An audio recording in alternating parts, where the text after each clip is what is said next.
Hi, I'm Jeff Taylor. I'm the Curator of Equipment and Rolling Stock at the Colorado Railroad Museum. Today we're going to take a look at the installation of the tin roof on RGS-20's cab.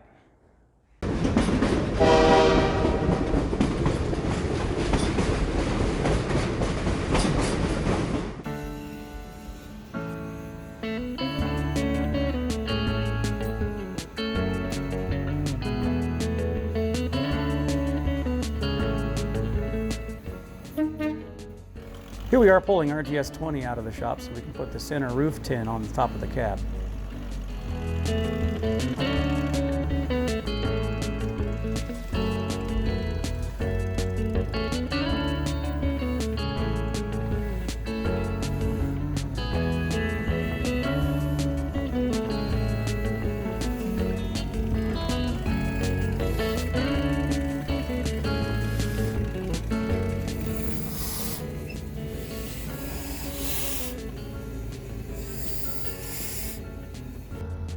Most locomotives of the era had hinged roof hatches. RGS-20, however, had a sliding roof hatch installed at the Ridgeway shops.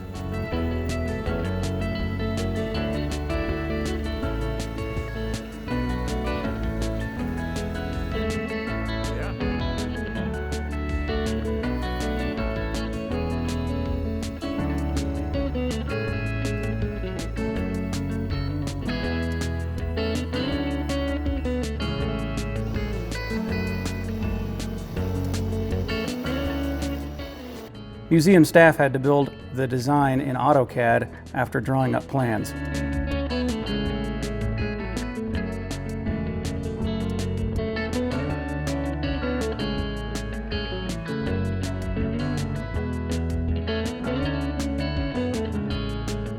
Hi, I'm Norm Acker with the Colorado Railroad Museum, and I'm a restoration assistant. Once we had drawings of the actual wood components, we had to mill them here in our wood shop. The interesting part about the hatch is it is covered with metal as well. That was a new experience for me. I'd never done that before. We had to build it and then lay out the metal shape and cut it exactly the right size and then fold it with a hammer down to fit the contours of the top of the roof. And then we screw it in place and put paint on.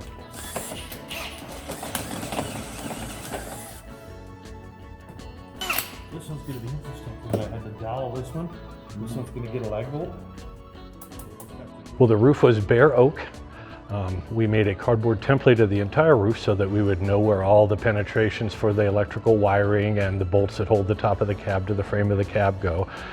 From that, we then went ahead and made some drawings and prepared the sheet metal for the roof. It's in 3 sections, and so we had to make various holes in it and hemmed edges that fit together to interlock, keep the rain out. And then we put it up on the roof. The centerpiece went first, and we screwed that down and then added the 2 side pieces and hammered the flanges so that they would have a tight seal with a sealant in between. And when we're all done putting all the electrics and a cab hatch on it, we are going to go ahead and paint it with a rubberized asphalt paint to keep the elements out. We've also had to fabricate metal rain gutters for the roof. There's one on each side of the cab.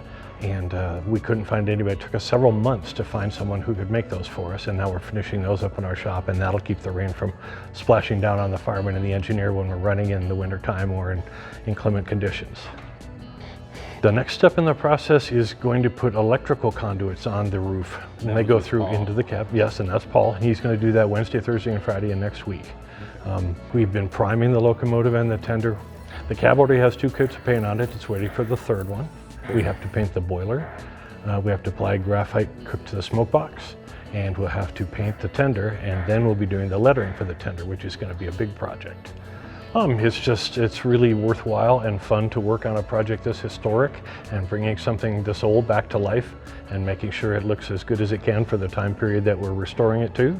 And I'm proud to be part of the Colorado Railroad Museum and proud to be part of this project.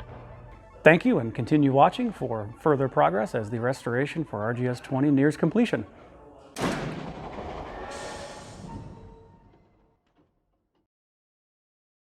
Like, comment, share, and subscribe. Commenting and sharing in particular may qualify as virtual engagements for important funding programs like the SCFD.